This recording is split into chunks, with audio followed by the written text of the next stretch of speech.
Great. All right. Well, welcome everybody. Welcome, Dr. Cortman. Glad you could be here and make it. I think just as since this is really talking about your services in detail, I think it's best that we go into executive session at this point, and then for the details of keeping your proposal private, Dr. Cortman. I guess we can start the meeting. Let's do that, starting at 7:05, and then we'll go straight into executive session. Perfect. Mark, are you going to keep recording, or are you? No, I'm going to turn it off as soon as you state the time we're going in. It's 7:05 and 30 seconds, and we're going to go in. I'll stop recording now. Okay. And Dr. Cortman, we can let you go, and we'll continue on with our meeting. Okay. Now is it 8:08? 8:08 out of executive session. All right, I'm going to go have dinner. Thanks so much. Greatly appreciate all your information. Thank you. Thanks, Doctor. Thank you. Yep. I apologize for being late. Yeah, no worries. I think we got a lot of data. We can talk about that some other time if you want to give me a call. Sure, great. Or give Carl a call. Sure. Know both of us kind of asking a lot of questions. So, all right. May I ask who we have on the phone lines? Yes, we have. Does anybody want to speak up, or shall we? Yeah, Jim Santos is on. Steve. Okay, great, guys. Glad to have you know who I've got represented by telephone. Thank you. All right. I hadn't heard you speak before, so I wanted to just ask before I said something else. Good. Excellent. Okay. So we'll just continue on to our meeting. We have the minutes of last meeting. Any adjustments, deletions, additions? There was one typo I saw where I saw 4 foot 5 inches. It's supposed to be 4 foot 6 inches in one of the motions, but that was just a. I'm debating if I want one or not. Is it though? We have two. Okay, I'll correct it. There's bottles. Oh, Jim, I think you want to mute your phone. Okay, so all right. So with that said, can we entertain a motion to accept the minutes with the adjustments? Move to accept. We have a second. Second. All right. All in favor? Aye. Aye. Any opposed? Any abstentions? Okay. No audience of citizens. Any communications? Okay. Committee reports. Dan, we have a report from the town. Any comments on the report?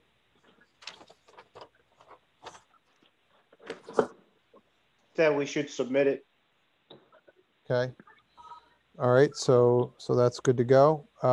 Any other comments on the dam? All right. I think water quality, we beat that one to a pulp tonight. Is any other water quality things we need to review? Okay. Fishing, seen quite a bit of ice fishing. Any reports of anything specific? Okay. Access, safety, and regulations. Anything there? All right. Watershed management plan. Nothing for tonight, right? Do we have anything for tonight? No. Stormwater culverts? No. Dam emergency plan, we'll table that for tonight. Permit review. Yeah, we did have. Can we just go back to the stormwater culverts, because Yep. something was brought to my attention. Under Henneken, coming down from Henneken and across Lake Road, where the Berniers are, I never knew this, and I don't know if anybody else knows, but she was telling me that under their property, they have culverts running under their property. Do we know that? I did not know anything about that. There are a lot of culverts that run underneath people's properties that drain into the lake. Yeah, what property are you talking about? Because there are a number of them, yes. What's her? I think she's 24 Lake Road. So it would be to the west of Beach Road. Yes. Yes. Yeah. But she said that's down like about 5 feet. Oh yeah. Oh yeah. Now It she should- did it should- tell me that the water is running clear when the water runs. It is running clear, but they discovered it when they were doing some work in there. There is a major catch basin at the end of Hennequin Road where it meets Lake Road. And that was redone recently by the town within the last couple of years when they did some repaving. So that's collecting a lot of the water that's coming down Hennequin. And that catch basin, in all probability, goes through a culvert that ends up in the lake. Mhm. It shouldn't be a surprise. Those culverts exit through the walls. They're not Yep. They're- underground, and there should be an easement on the land records over their property for the location of that. Yeah, Henry, I don't know that all of the ones have easements. If I remember correctly, there are a number of easements that the town does have, but if I remember years ago, there was some discussions that there are a few that there's no easements, but I think they're few and far between. Yeah, I think that those, and I may be wrong, but I think those are the more natural ones where the water's flowing on the surface and running, down through a gully, and it may have been improved by riprap by the town or by the landowner. Yeah, yeah. But where there's Yes, actually you're a correct, pipe. because yes, because what had happened is when erosion was created, that's when I think the town actually put pipes in to stop it, and then we asked for an easement. But to your point, I think it's more of the surface ones that don't have easements. Mhm. Okay. Thank you. So permit review. Yes, we did receive a permit application yesterday from William Lith at 50 Downey Road. He wanted to repair 35 feet of seawall. He had previously submitted an application to inland wetlands at the beginning of January. Because of a change of personnel in town hall, John Valente has retired, and I think there's a new inland wetlands officer, Bill Ross, I believe it is. Somehow it was not transmitted to Mr. Ross that the process was to start at LMAC, then go to Board of Selectmen, and then go to inland wetlands. So unfortunately, Mr. Lith is not going to have time to get approval to do his work. I spoke with him today and explained to him what the process is. He fully understands. He's going to withdraw his application and resubmit his application at a later date. He may expand the work, the scope of work or whatever, but he fully understands that there was a somewhat of a breakdown at the town level. He also attributed it to COVID, which was nice. So I think all things worked out well.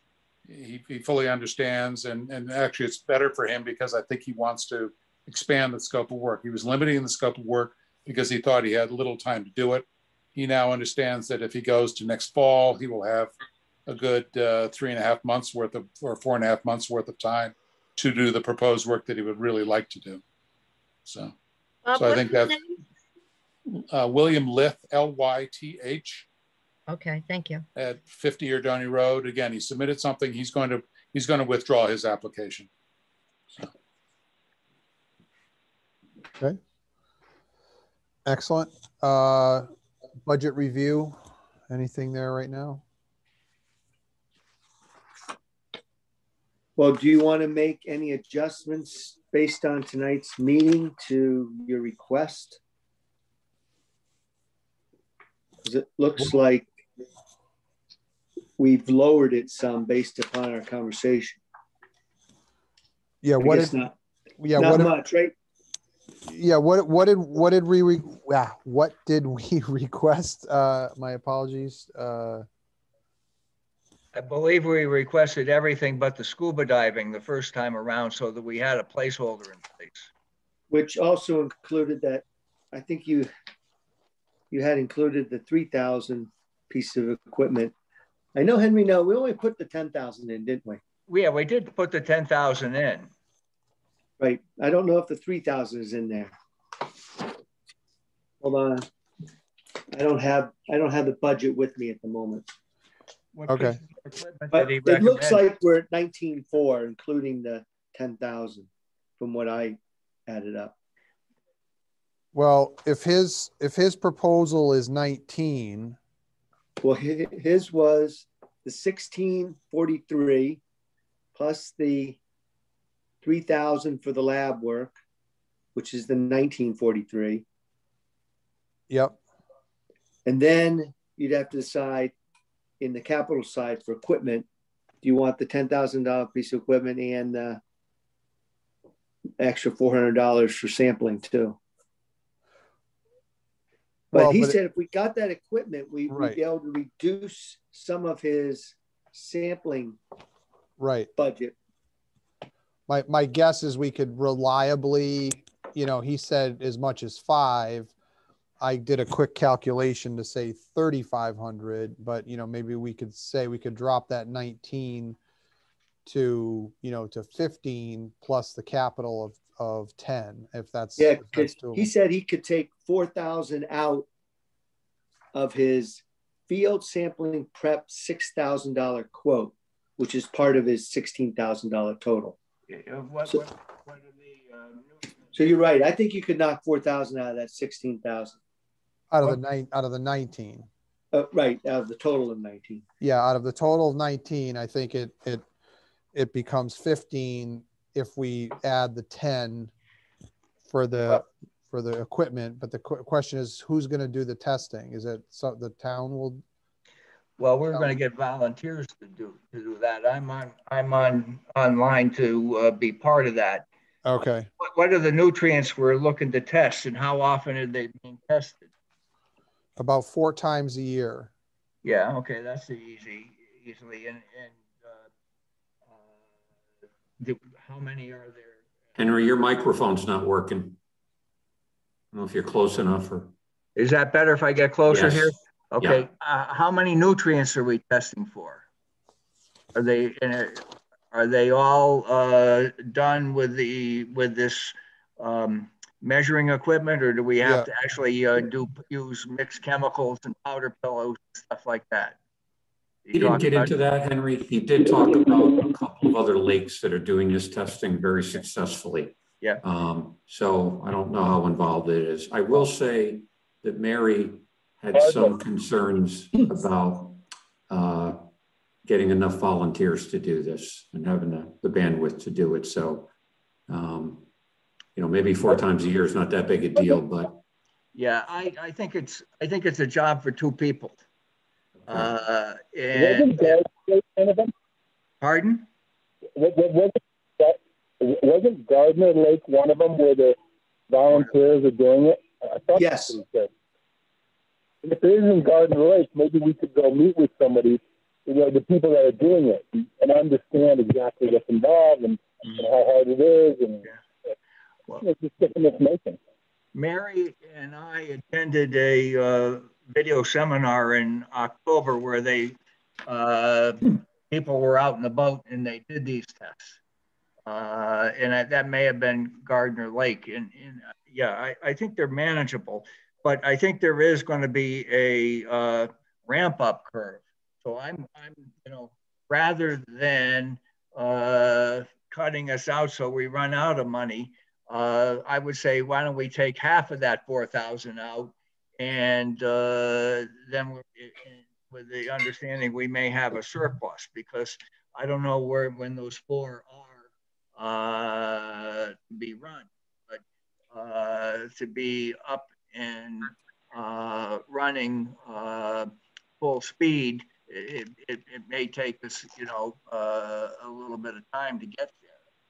Yeah, the other thing, Henry, is I think that we're talking about Secchi discs, doing those observations as well. Yeah, that's no problem either.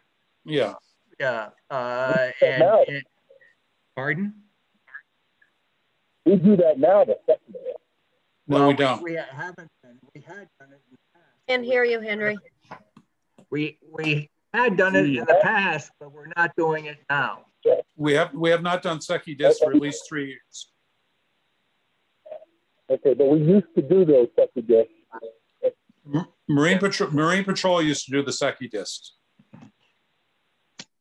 Well, no, even before that, it was before Marine Patrol. We used to also do it. John used to do it. Yeah. To take them out in the boat and different boats.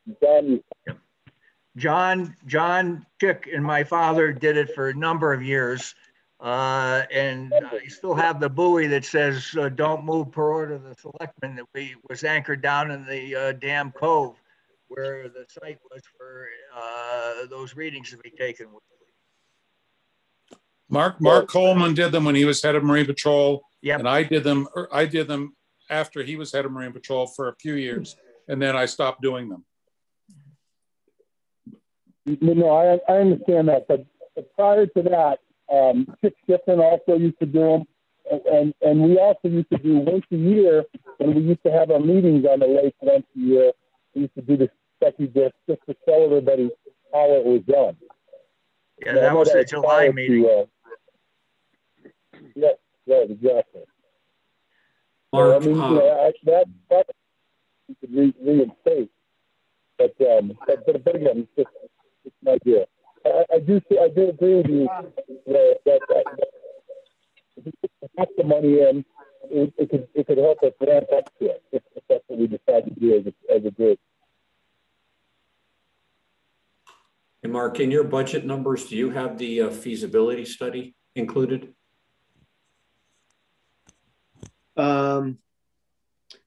Yes, the 4,000. Okay, it's in there. So all right, so what's the total budget? Well, I guess if it's 19 and 10 or 29 and 4, we're at 33 before you do any pairing. How does this compare to the recent submittal, Mark? Well, when you say recent submittal, what do you mean? I got something in an email today about engineering services on the lake. Yes, I just sent out, just in case nobody couldn't find Dr. Cortman's most recent proposal. That's what I sent out to everybody. But if we're going to include this feasibility, I think we should know what is Anchor going to charge us to be working with Dr. Cortman, because if that's the case, it's not just 4,000, it's 4,000 plus Anchor. Well, right. Anchor is the town engineer, and doesn't that come under a separate budget? I mean, wouldn't that be just town engineering? It could, yes. So, okay. Question is Dr. Cortman's proposal is it expensive enough to warrant public RFPs? Well, that's what we talked about in the last meeting. Right. But we need a dollar amount in the budget. We're certainly capable of going out to bid if we can accurately put together a scope of what we're looking for. And I think we have a subcommittee for that, don't we? We thought we did. I thought it was Henry, Mary, and Yep. and Dan. Yep. But I thought that was more to get ready to talk to get Cortman to this meeting. We can certainly do that. My view is that we should think about going out for bid for 2022. Going out to bid for 2021 at this point is, I think, tight to get the bids out, get them evaluated, and have services being rendered in a timely fashion during the course of the season. Well, what about, do you want to hold off on the anchor engineering part until we get a year of gathering data and see if we have a cyanobacteria problem again? Well, did anybody ask Dr. Cortman tonight about regulatory issues? I think yes, yes. He thought we had to go to deep if we're going to discharge water into their stream. So Henry, Bob thinks that we need to get a permit. It's not that unusual a process. The engineer that he talked to, and I guess that might be Anchor, did not see a reason to get a permit from the state. But I think that's a dangerous path to go down. So I guess that's a decision we can make later, but I think we should be told by the state we don't need a permit. I don't think we should be told by the engineer on the job that we don't need to bother. And the other consideration was when we involve the state and invite them into our business here, do we create problems? Bob said, as long as we're not looking and using grant money to do this, he did not think it would be a problem. We're really just focused on the health of the lake. The permitting issue, I believe, is where this thing stalled out the first time in 1998. Yeah, so Bob said we need the feasibility study, and then the engineer who's, I guess, a part of that feasibility study would be the one that submits the permit. Mm-hmm. It didn't seem like a unusual situation. Well, if there's a possibility that this gets stalled out in the permit stage, do we want to spend $4,000 plus Anchor to see if it's even feasible? I think we can't get to the permit unless we do that. Okay. According to Bob. Well, but is there a way to find out more about the permitting? That is where we got stalled out years ago. The permit is about dumping phosphorus downstream, not about dumping blue-green algae necessarily downstream. And I believe we have phosphorus numbers. Now, he was telling us that we're pretty good because it's only testing at 15 or below 15. So maybe we don't have a problem. But, from a preliminary point of view, I guess I would say let's figure out whether there has to be a permit. If there has to be a permit, where's the threshold where you start to have problems getting a permit? And threshold to where we are, and then deal internally with the political decision about, being involved with the state on this project. Because I think politically is where it stalled out potentially before.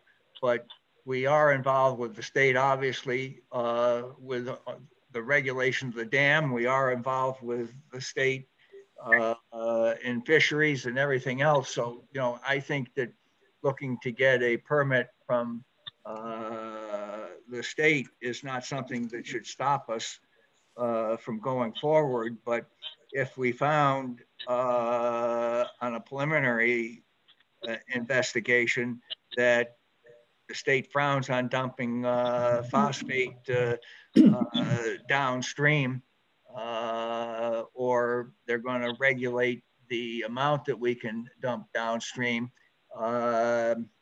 it would be good to have that knowledge before we spent the $4,000, because then we could, if we decide to go forward, we could cut it off at $2,000 if suddenly the information coming back is saying we're going to have problems. My experience with the state, is if you ask them if they want to be involved, they will be involved. Yes, yes. So beware of what you ask for. I agree 100%. I think we got to be careful. I think we need to do the due diligence on whether we need permits, and we can find that out for a hell of a lot cheaper than $4,000 feasibility study of prior to even going to the state. Because I agree, if you ask them, they're going to say yes. There's no reason for them not to say yes. I agree. And I would think we could. In deference to what Carl said, I think we could go to Anchor, our engineers, and say, is this a permitting need or not? Because they're going to go on the line. If they say no, it's their butt on the line, not the town. And if we then incur $4,000 or more building this system, and we have a permitting problem, then we can go to them to pay us all back. Is there any other lake in the state that's done the siphon like we're asking? It exists somewhere. I'm not sure whether it's in the state of Connecticut. Would Anchor Engineering know? I think it's out of state. Out of state? Oh. Yeah, I was talking about Jersey, but I'm wrong. I was just wondering if Anchor Engineering would know. If it's never been done in the state before, he's going to want input into the whole thing. If this is new technology for DEP, Anchor is the one that said we did not need permits. Let's let them document that for us. And, because they're not going to put it on paper unless they truly, have a case. And if they can document it, then I don't see where there would be an issue for it. But the point, Jim, is if this technology has never been accepted by the state before, DEP is going to be all over it. They're going to review it. They're going to review it again. I mean, this is new technology to them. Only if they have. They're going to want a piece of it. Only if they have jurisdiction. They're gonna deem that they have jurisdiction. Well, their jurisdiction is just what you dump into the downstream waters. Yeah, but they also have jurisdiction over means and methods. But we're making assumptions here. Let's let Anchor tell us that and document it so that we're covered, we're protected. Right. We're not the experts here. All we're doing is making assumptions. They've already said that we don't need it. Dr. Portman said we do. Let's get a licensed engineer, a promoter, to actually put it in writing what we do or do not need, and then at least we have some kind of coverage there and protection on whatever decision we end up making. Mark, what would it take to ask Anchor to investigate that and give us a report in April? Do we need you need to have some kind of budget authorization for their time to be spent on that, or is that part of their hourly charges, or how? What I'll do is I'll get a quote, because we need to know what their end costs. Because I know I carry engineering budgetary numbers in Public Works for their work, in Rec Park for their work. So every department that has a serious engineering budget carries engineering costs. So if this starts to get big on the engineering side, we would have to put it into your budget, because it would wipe out my general engineering fund. But I don't know what this is going to cost. Yeah, well, to me, as a lawyer, I would say you give it to a professional, and they got to spend 2 or 3 hours looking up the law and figuring it out, and say, this is what we can tell you, yes or no on the permit, or a permit's required, and these are the thresholds. We just need to have them define that issue. So to me, it's it may be a couple $1,000 type of thing. It is something that somebody ought to be able to produce in a week's time. Well, if that's all we're Agreed. doing, I think that's easy compared to designing this siphon to figure out how much water we're dumping, because Yeah. that was the unknown. Yeah, we're not asking that. We're just asking on a preliminary basis, what permitting issues are we possibly going to run into here? And what are if there are thresholds on that, what are they? And what Exactly. what do we have to measure to be able to have permit to dump? It's not, just pure water probably is no need for a permit, but water with phosphate or water with iron or water with whatever. Yeah, and Henry, I don't want to. I'm sorry. No, go ahead, Carl. Henry, Bob talked about part of the permit process would be showing the state the historical data of what's going on with the water in the lake, which he thought was pretty favorable and would be a positive thing. He also talked about a monitoring device on the outflow. And this way beyond me, but it would identify what kind of stuff we're sending into the downstream water. Well, I wasn't that on the, wasn't the monitoring device on the siphon itself? Yeah.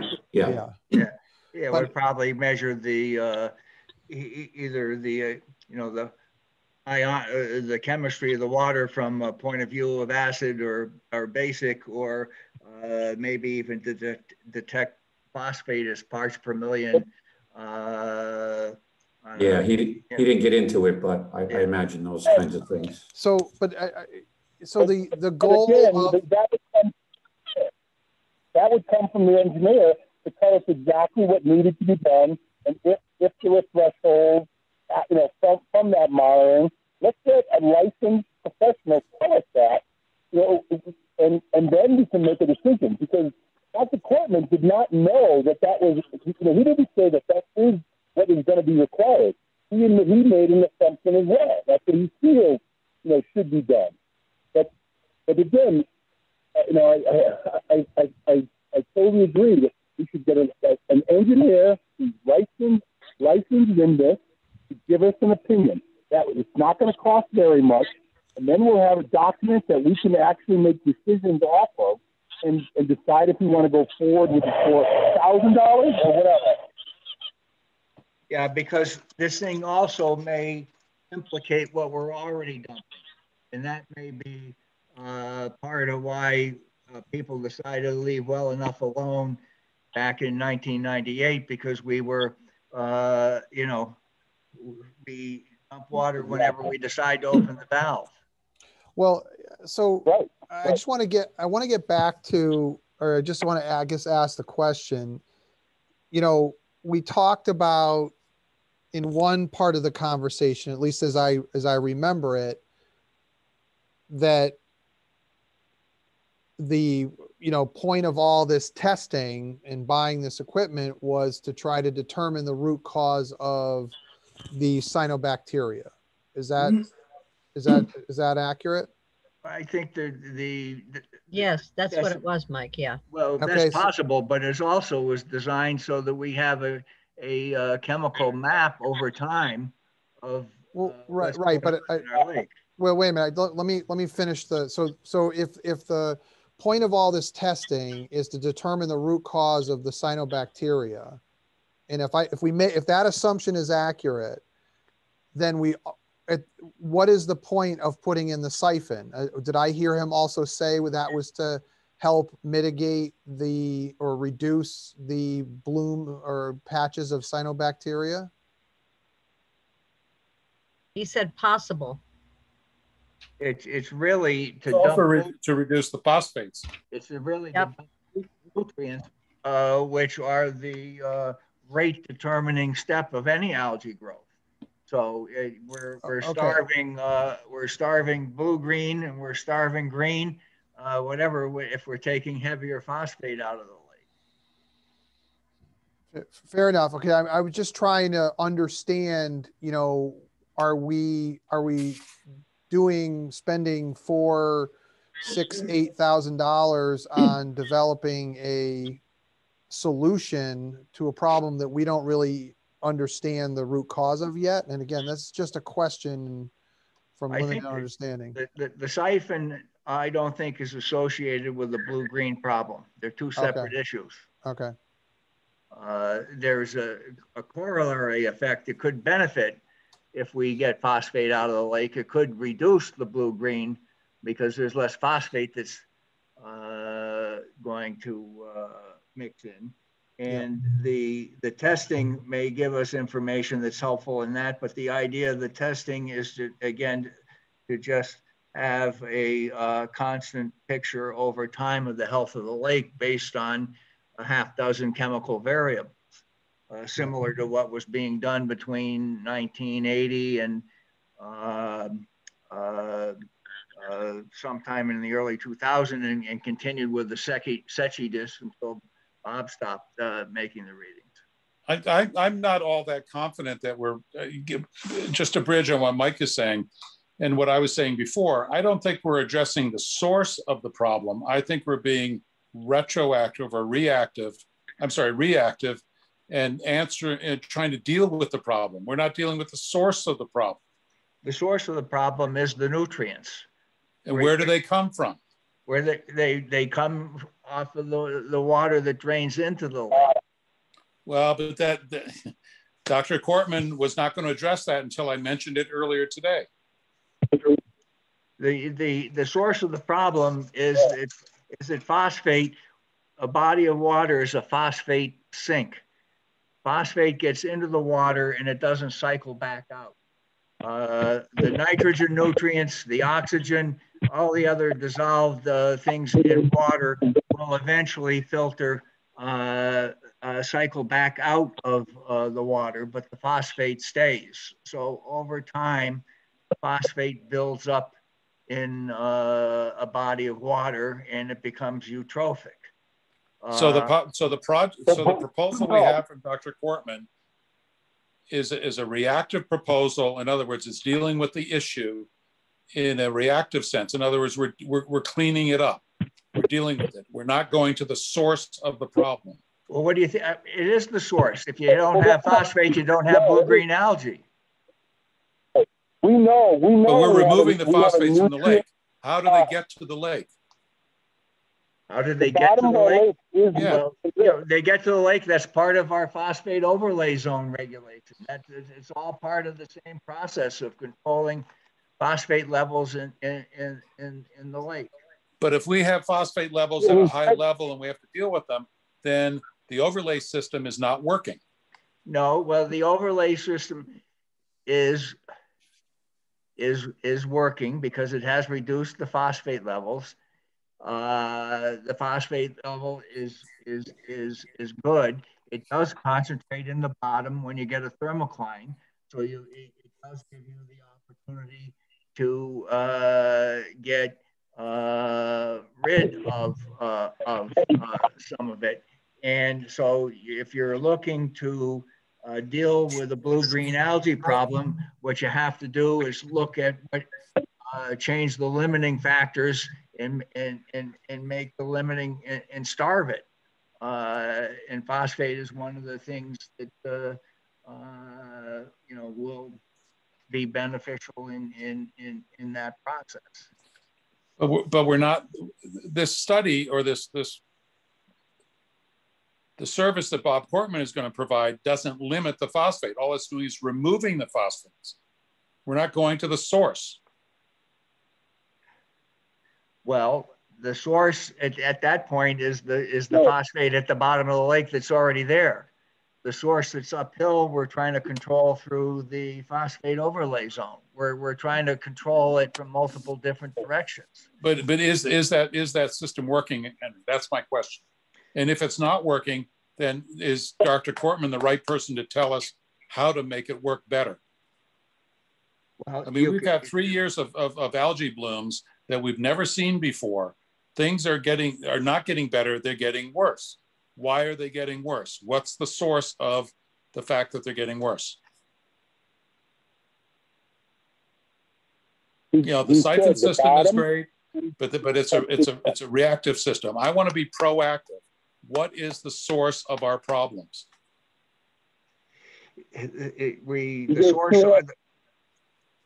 the sources are whatever the phosphate feeding on food. If there's less food, less nutrients, there's less blue-green algae.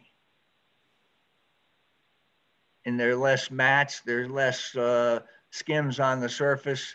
It goes back to being less noticeable. It's always there. Is it from septic or from beavers? Is that what Bob's getting at? Who knows? Who knows? I mean, we're not the experts at this. I want somebody that's going to tell me why it's happening. The phosphorus comes off, well, it comes out of the sky. That's why we're such a big deal with nutrient allocation plan with first flush of rainwater, because if it hasn't rained in a while, phosphorus filters out of the sky, it gets on everything, gets on the grass, gets on the pavement, gets on your roof, gets directly onto the lake. So there's always going to be a source of phosphorus from the sky. There's phosphorus from your fertilizers, which are illegal now.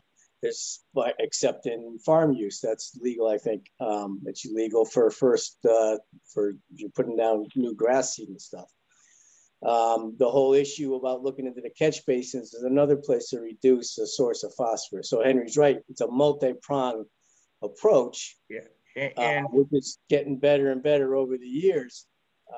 But there's phosphorus in the lake, and there's always going to be phosphorus getting into the lake one way or another. But you're right, Bob. But we have this.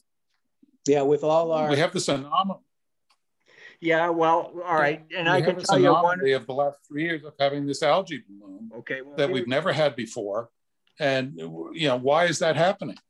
Oh, I don't think we necessarily never had it before. I think is what initially got this committee formed back when it happened once before. But for X decades, we've been concentrating phosphate at the bottom of the lake. When we redid the dam and stopped taking water off at 28 feet and started taking it off at 10 or 12 feet. So we weren't taking off any part of the deep layer of the water. And so whatever settles in the sludge at the bottom of the lake or right along the bottom surface of the lake stays there and doesn't get sucked out. So this is a way to go back closer to what had been in place for the first 100 years of the dam, where you used the antiquated gate at the front of it that took water off at 28 feet of depth.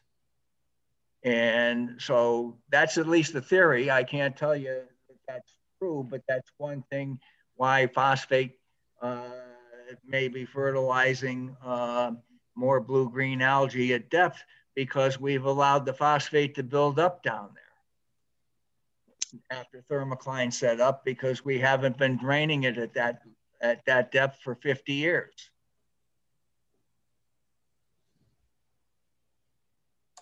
And that's part of what probably the feasibility study looks at and so forth.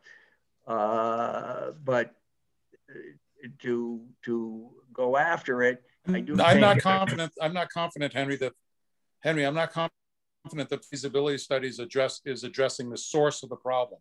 I think the feasibility study is addressing a resolution to the problem, but not the source of the problem. Well, I think the point.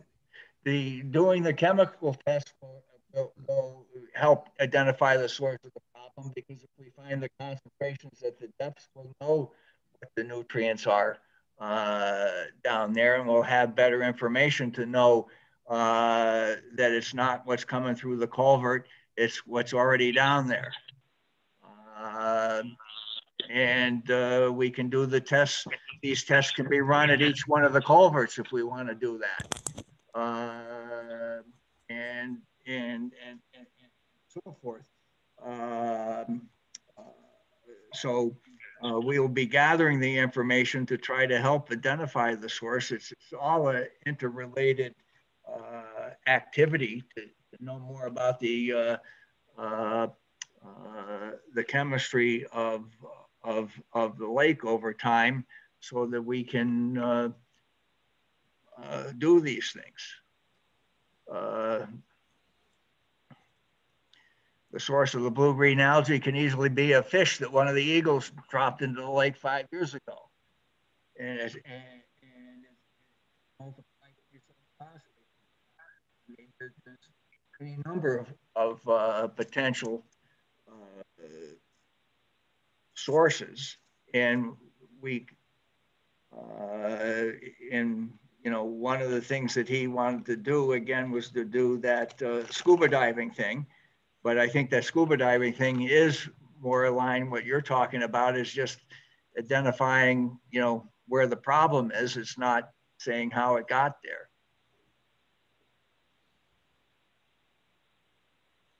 We want to get the phosphate out of the lake for all the other algae that we have, and all of our new macrophyte plant growth that is coming up out of the muck from you know, 5 or 6 feet down because of the phosphate buildup in over time. It's, you know, we're fighting against evolution or geological time, because the lake will eventually silt in and fill in and not be there, be a swamp. But, you know, that's hopefully hundreds of years away. And what we're trying to do is slow the process. Okay. All right. So we'll just keep a placeholder in the budget. This clearly needs some more, you know, discussion as to the approach. And I appreciate, you know, everybody, you know, that yes, we want to get to root cause, and we just need to vet it out, you know, as best as we can. So, update on. Can we get, before we leave that topic, can we get Anchor, or can Mark, can you at least find out from Anchor what they can tell us about the potential need for permits, so that we have that information? And I'll work on that tomorrow.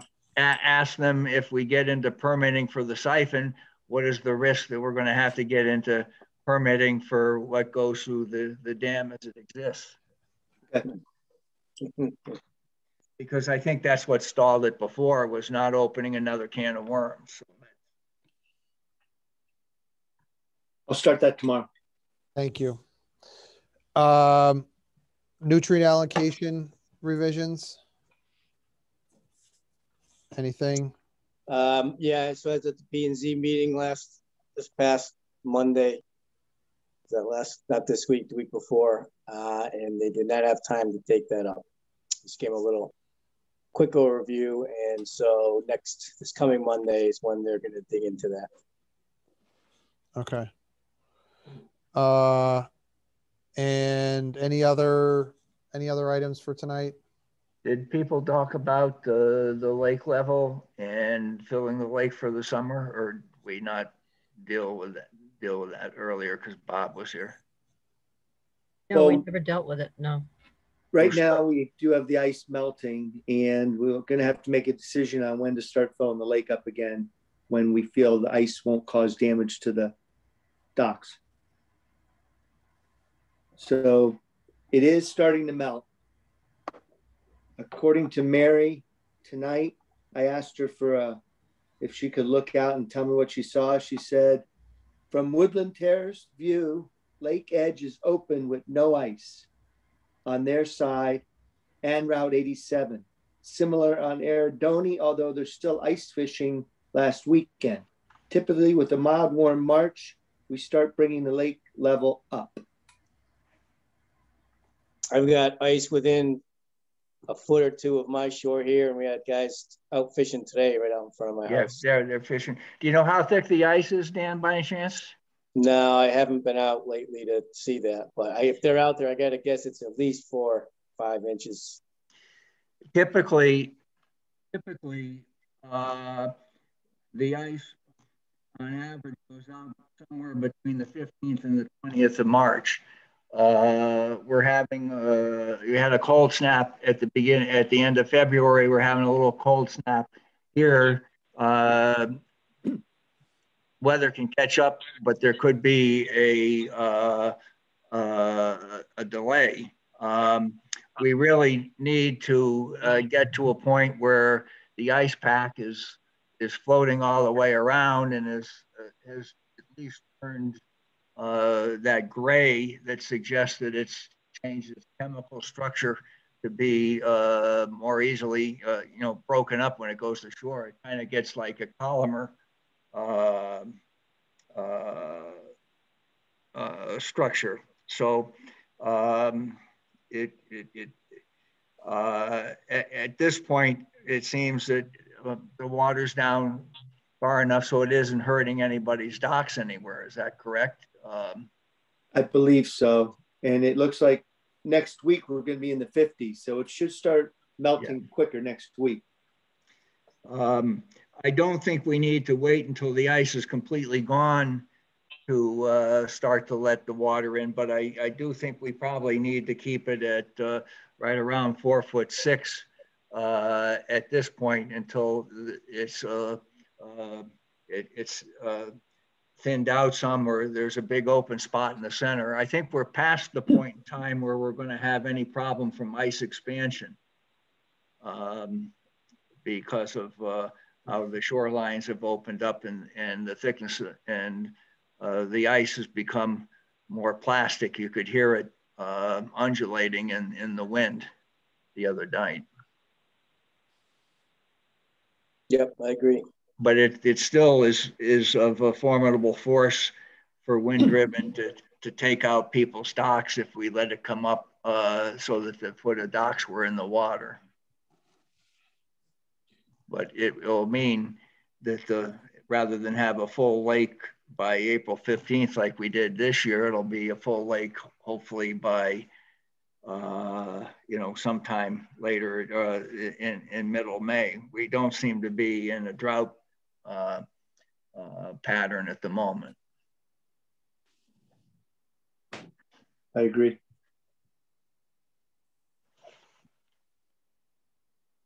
Okay. So is there any changes or anything that we're going to do different, or are we all set? Sounds like we're on a holding pattern until we get a little more ice melt, and then I'll communicate with my with Dave and Dan and keep you in the loop, Mike. Okay. All right. Anything else for tonight? Thank you for being silent.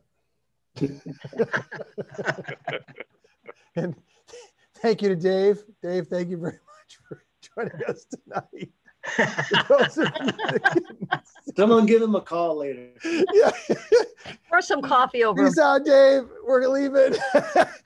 Entertain a motion to adjourn.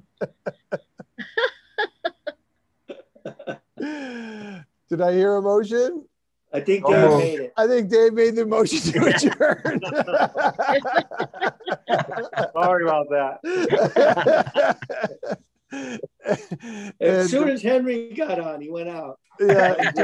Do we have a second? I'll second the motion. All right. I'll second the motion. All in favor? Aye. Good night, all. Good night. Bob, are you back yet? Next week. Next week. Next week. Safe travels. Yeah. Thank you. Take care, guys. Take care. Bye, fellas. So long.